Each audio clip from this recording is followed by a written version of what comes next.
Olá! Nesse vídeo eu vou mostrar um pouco de uma implementação que eu fiz de um renderer 2D em OpenGL.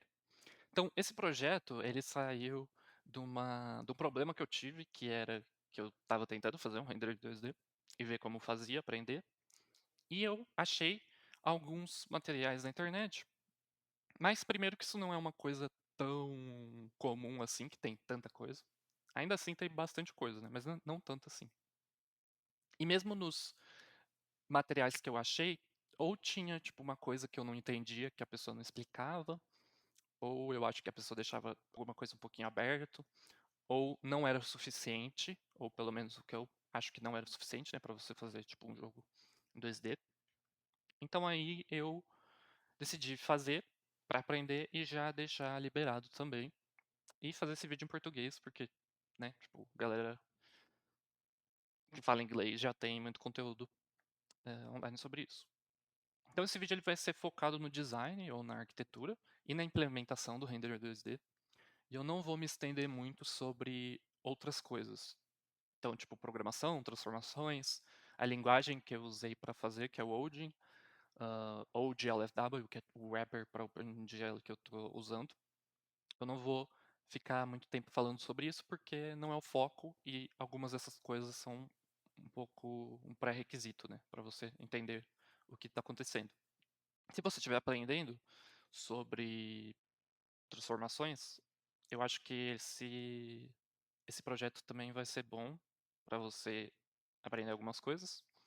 Mas aí você pode entrar no código, eu vou deixar tipo o link na descrição desse vídeo pro GitHub do projeto, e aí você pode ler o código, fica melhor. Show. Então aqui, a primeira coisa que eu queria mostrar era mais como que está organizado o projeto. Eu fiz um jogo para esse projeto, porque eu falei, bom, eu estou fazendo um render 2D, eu tenho que usar ele de alguma forma para mostrar que ele está funcionando e também para mostrar que como usa, né? Então, para ter um exemplo de uso também, quando você for ler o código ou se você quiser usar, é, eu fiz ele, na verdade, nessa pasta aqui, que é esse R2D. Então, na pasta do projeto, tem a função main, que é o jogo que eu fiz. O jogo que eu fiz, eu vou mostrar ele aqui, é um jogo simples, um Arkanoid, então eu não vou clicar espaço para jogar, mas que eu não quero dar spoiler. Mas se você quiser jogar, é só você baixar o projeto, né? Aí você precisa baixar o compilador do Odin e as dependências e rodar. Mas enfim. Então eu tenho esse jogo nesse arquivo main.odin, e aí dentro dessa pasta, que é R2D, a gente tem o renderer mesmo. E a gente tem essas duas outras pastas, que é o fonts e o images, que eu vou explicar um pouquinho mais para frente. Mas se eu entrar aqui nesse arquivo do render 2D, eu tenho primeiro os imports, né? E aí logo de cara eu tenho esse vértice, esse vertex, e o render 2D mesmo, que é esse struct. Então eu vou começar por ele. Bom, a primeira coisa que eu só queria contextualizar um pouco é que aqui no Odin, quando eu tenho esses dois pontos, eu estou desenhando, eu tô definindo alguma coisa, tempo de compilação, né? Então isso aqui é uma constante, aliás. E aqui eu estou definindo uma struct que é do tipo render 2D. Então no Odin a gente define uma struct assim. E as propriedades, elas são definidas assim. Eu tenho o nome, dois pontos e o tipo. Ao invés de tipo e depois o nome, né? Que é mais comum em algumas outras linguagens. Show. Então eu tenho definido esse renderer 2D. E aqui logo embaixo dele eu defino uma variável global R desse tipo render 2D. Eu fiz isso para deixar a API um pouco mais fácil, para não ter que ficar passando o renderer para toda a função. E aí eu fiz dessa forma. Mas enfim, esse renderer 2D, como que ele está funcionando? A gente tem um shader principal, que é esse shader aqui, que está na linha 43, e a gente tem um buffer que a gente vai colocar os vértices desse shader principal, que é esse vertex data. Aí a gente já define um tamanho máximo de vértices para esse buffer, então ele está definido aqui, e ele está definido a partir do tamanho máximo de quads. Então, nesse render, tudo que eu desenho é um quad. Então, até tem como eu desenhar um triângulo, mas não tem porquê. E aí a gente define tipo o número máximo de quads. Então eu quero desenhar 1024 quads. É, E aí a gente usa uma variável que é esse triangle count para a gente saber quantos a gente realmente desenhou desses 1024 quads aí, ou dos vértices desses 1024 quads. E toda vez que eu desenhar um triângulo, eu vou adicionar nesse triangle count. Aí lá no final eu vou mostrar que a gente usa esse triangle count para desenhar o número certo de triângulos. Aqui embaixo eu fiz uma struct circles que ela tem as mesmas propriedades que esse shader padrão que a gente está usando. Só que esse circles é usado especificamente para desenhar círculos. E aí ele tem um shader específico, um VAO, um VBO, e tem um buffer específico também, que a gente define o número máximo de circles, que aqui está definido para 512. Não só isso, mas a gente também define um vértice específico para os círculos, né? E a gente tem o triangle count para o círculo também. E aí, a questão é que se você for usar um shader diferente, você poderia usar, você poderia fazer dessa mesma forma, ou dessa forma parecida, usar isso como base. Então, se você quiser adicionar um próximo shader, você poderia usar essa mesma estratégia ou partir dessa mesma estratégia. Eu pulei essa parte da projection, mas é tipo só a matriz de projeção, não tem muito o que falar sobre ela. Esse window size width e window size height, eles são para facilitar a minha vida também, tipo, chamando algumas funções. Eu não gostei muito da maneira que isso aqui ficou no final, mas tipo é o suficiente assim. Então eu fiz dessa forma, né? E aí no final, o renderer 2D, a gente tem também quantas texturas e dados para as texturas que a gente está desenhando. Então a gente tem esse texture slots que marca quantas texturas a gente mandou na GPU. E a gente tem os slots mesmo que são que é o que realmente guarda essas texturas. Aí finalizando, a gente só vai ter essa última propriedade, que é esse slot of all white, que eu vou explicar um pouquinho mais para frente. Na verdade, a seguir já. E é isso, na parte do renderer 2D. Então agora eu vou explicar um pouco como que a gente usa ele, né? Eu vou partir do exemplo que eu fiz do jogo, e eu vou pular essa parte de inicialização do GLFW, que é irrelevante para a gente agora, e vou começar aqui, na linha 52. Então a primeira coisa que a gente faz é definir um atlas, que ele vai ter um comprimento e uma altura de 1024, os dois. E aí eu chamo uma função, que é esse generate_all_white, para ele gerar uma imagem que vai ser uma imagem que é um PNG de 1 pixel por um pixel branco. E é por isso que aqui eu tenho esse slot of all white, porque depois eu preciso saber, quando eu for desenhar retângulo, vamos falar do caso, né? Por que que eu faço isso? Porque se eu for desenhar um retângulo, eu uso essa imagem do quadrado, desse pixel, né? Que é tudo todo branco. E aí se eu for desenhar tipo um retângulo azul, um quadrado vai que é de tamanho 20 20. Eu pego essa imagem desse pixel branco e só, né, expando para ter o tamanho certo 20 20. E aí eu desenho ele azul. Então é por isso que eu preciso marcar o slot da textura que vai conter esse pixel branco. Por quê? Porque esse atlas ele é uma estrutura que ele vai ter um atlas das minhas sprites. Então eu vou ter uma coleção de várias sprites. E aí como que isso funciona? Isso funciona a partir dessa função que chama pack_into_atlas.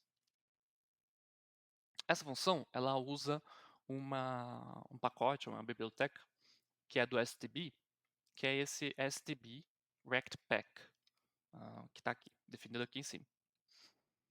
E aí eu vou passar um enum para ele, Então, tipo, um tipo de um enum. E o enum que eu estou passando aqui é esse texture ID.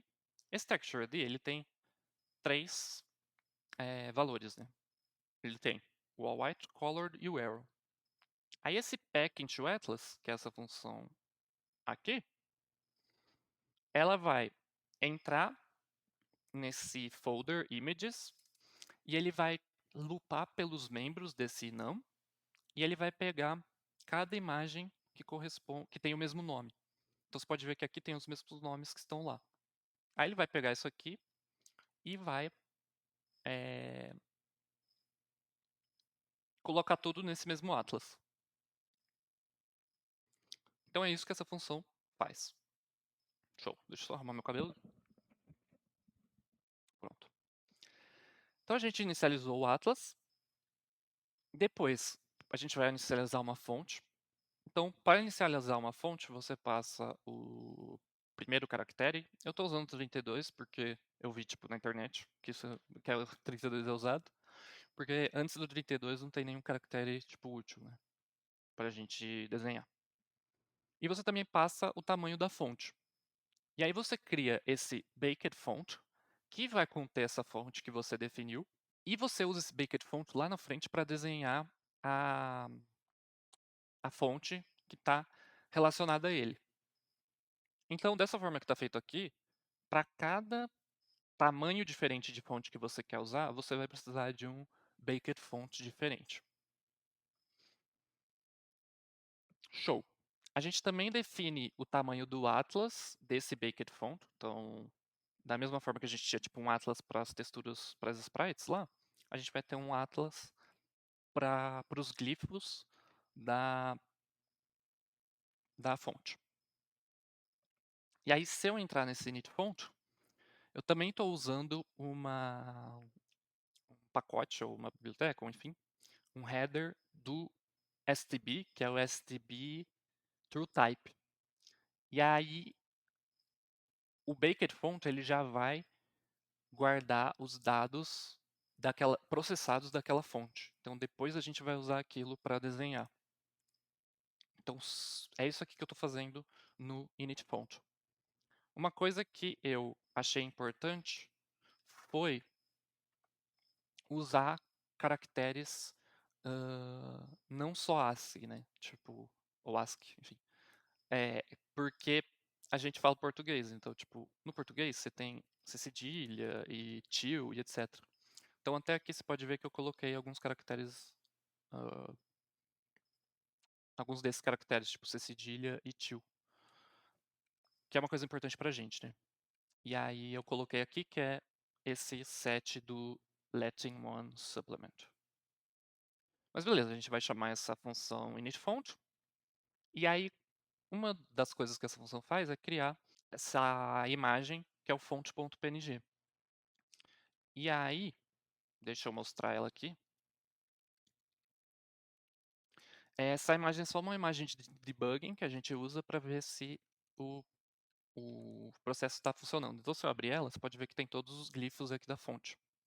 Da mesma forma, quando eu inicializei o Atlas lá atrás, eu criei esse atlas.png. Também para a gente ver se o Atlas está sendo criado da maneira correta. Então, se eu mostrar aqui, o Atlas ele vai conter essas três texturas que tinham naquela pasta lá. E aí, se eu der o zoom, você pode ver que ele tem também a textura que é 1 por 1 branca. Então, isso aí é só para debugging, para a gente saber que as coisas estão funcionando. Então, é isso. Show. Aí, a partir disso, eu vou inicializar o renderer 2D mesmo. E esse renderer 2D ele recebe como primeiro argumento esse zero. O que é esse zero? Ele é o slot na GPU da textura do Atlas que contém o pixel branco. Porque daí quando eu for desenhar lá o retângulo que eu quero, eu preciso saber qual slot de textura eu estou usando. Então eu passo esse slot para o renderer 2D init. E aí ele vai inicializar tudo aqui, fazer as coisas do OpenGL. Além disso, eu inicializo cada textura, lembrando que uma textura aqui é um atlas, né? Ele está tipo encodado nesse atlas.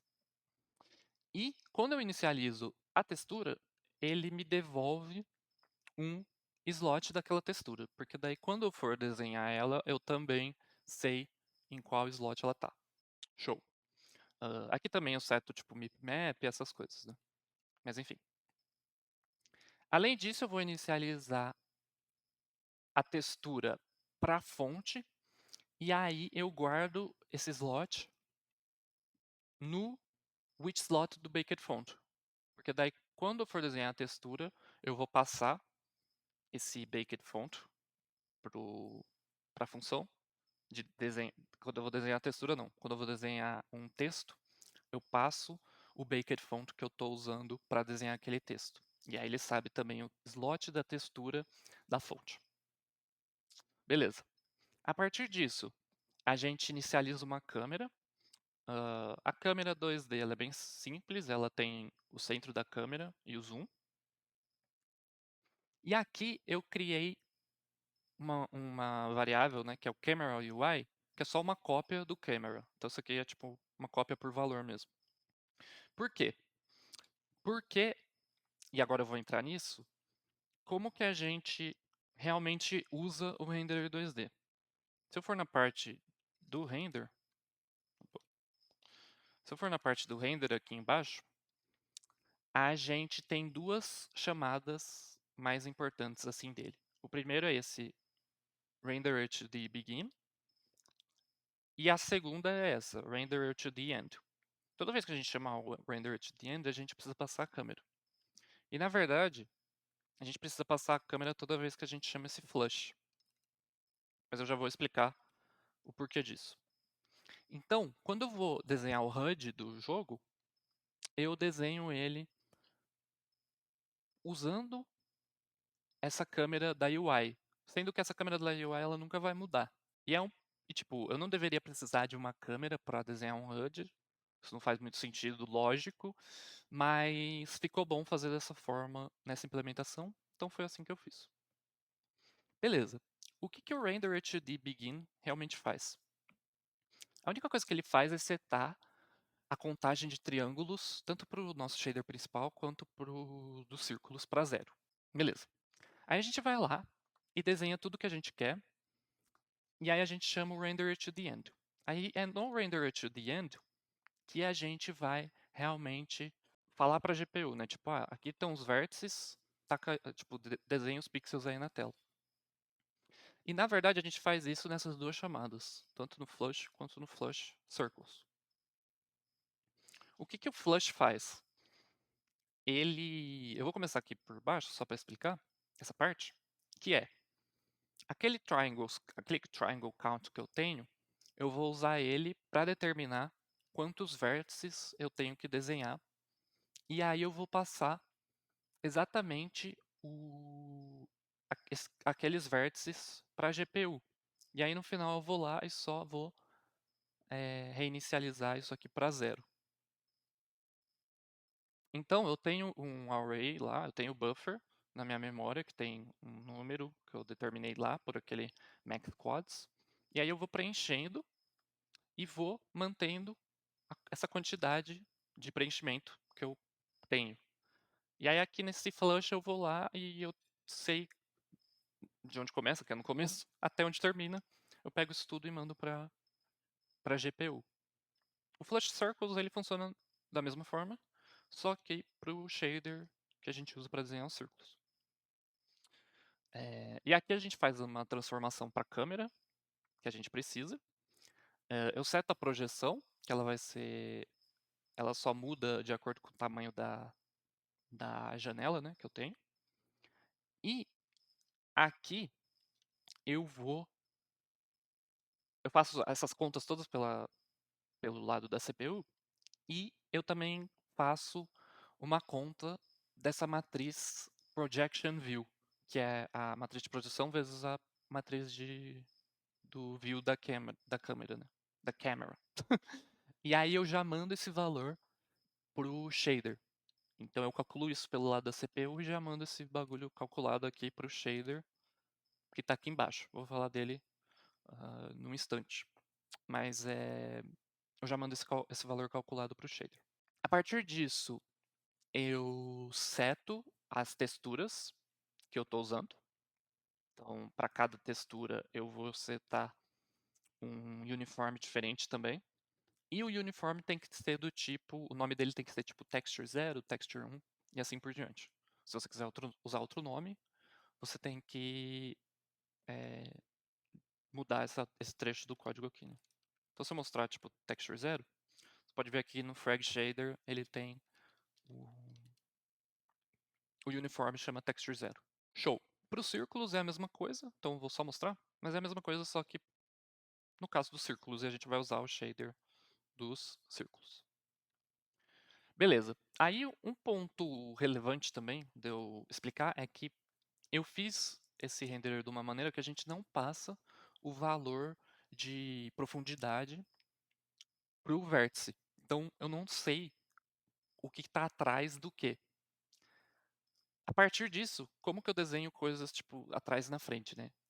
Bom, as coisas vão ficar na frente à medida que elas forem sendo desenhadas na tela. Então, tipo, esses retângulos aqui vão ficar atrás desse retângulo, por exemplo. Só que aí tem um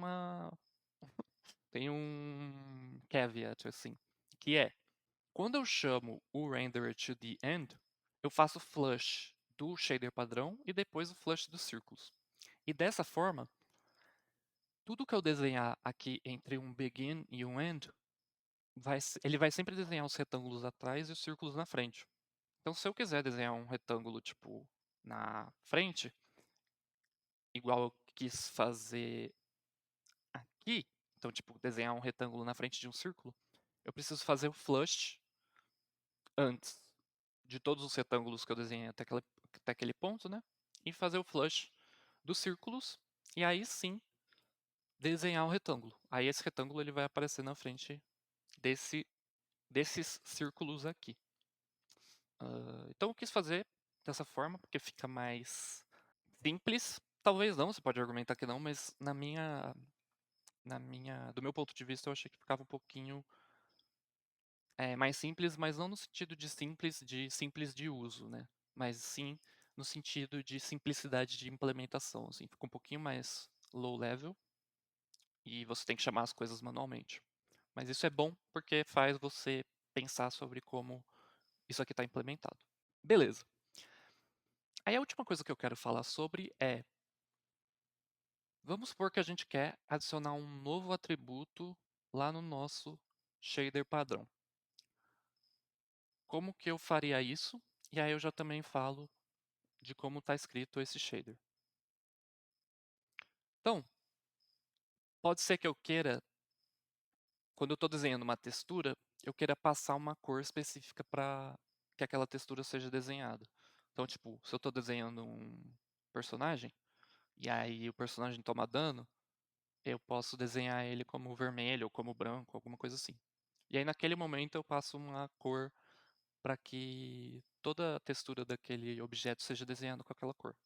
Como que eu posso fazer isso?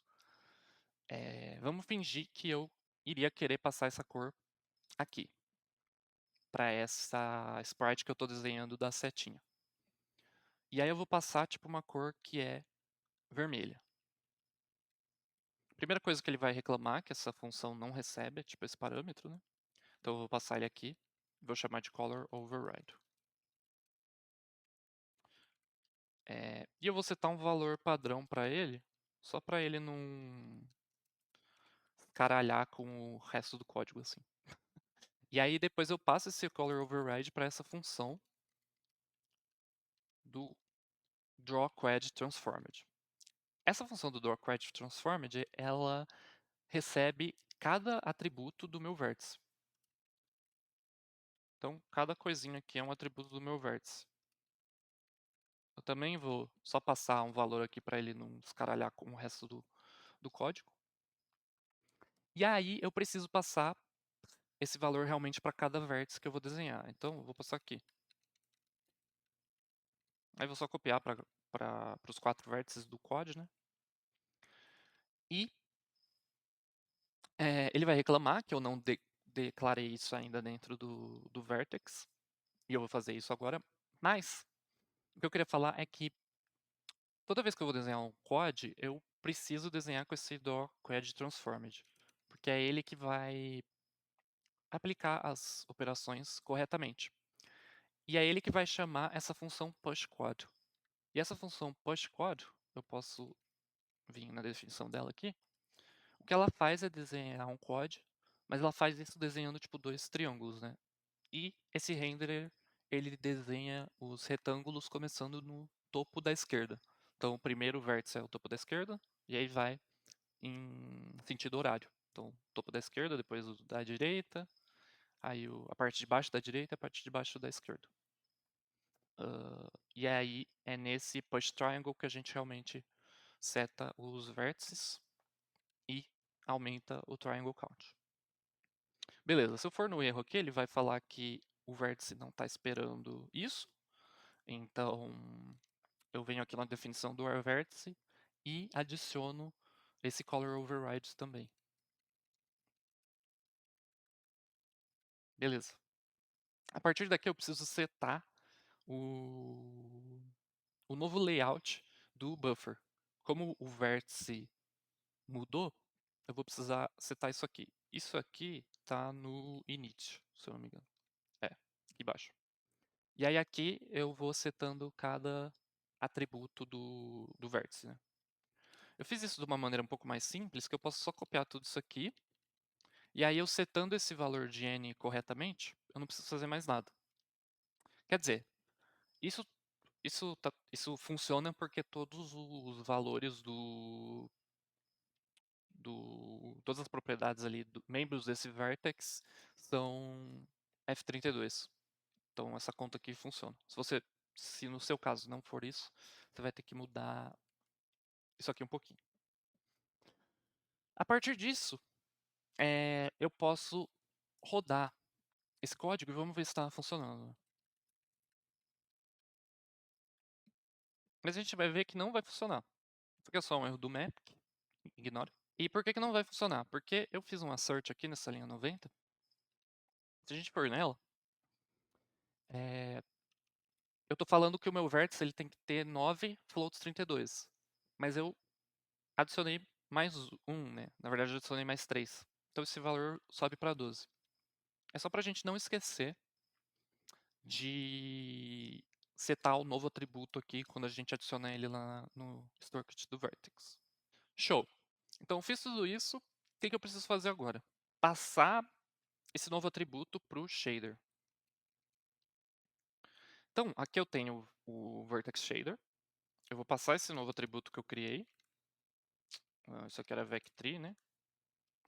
E aqui é o Color Override. Aí eu preciso falar que eu vou passar mais um valor para o Fragment Shader aqui.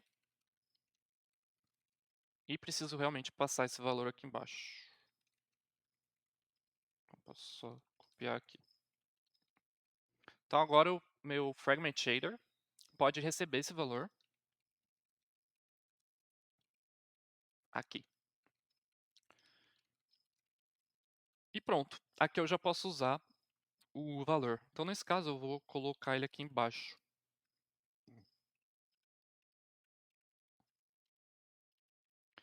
Na verdade aqui precisa ser o RGB, né? Porque esse color ele é um vec4. E aqui embaixo, como que eu estou usando várias texturas em um shader só? A gente passa aquele slot que eu falei no quando a gente, quer dizer, cada vértice, né? Então se eu voltar lá, aqui, a gente vai passar para cada vértice o slot referente àquele da textura referente àquele vértice, né? E aí quando eu chego aqui no Fragment Shader, eu uso só um if para samplear a textura correta. Tipo, eu vi que se você não quiser fazer dessa forma, tipo, usar um if e else if, né? Se você tiver vários aqui, é meio estranho ficar fazendo isso. Mas nem tanto, na verdade. Mas se você não quiser fazer, eu vi também uma implementação que passava um int e aí usava o switch case. Eu deixei dessa forma porque é só a forma mais simples que eu consegui pensar, assim. E é assim que a gente tem um shader padrão, que pode usar várias texturas diferentes. Então é assim que a gente usa o mesmo shader para desenhar, tipo aquelas texturas da dessa seta que a gente está mexendo agora, como dos retângulos, como dos glifos do texto que a gente quiser desenhar.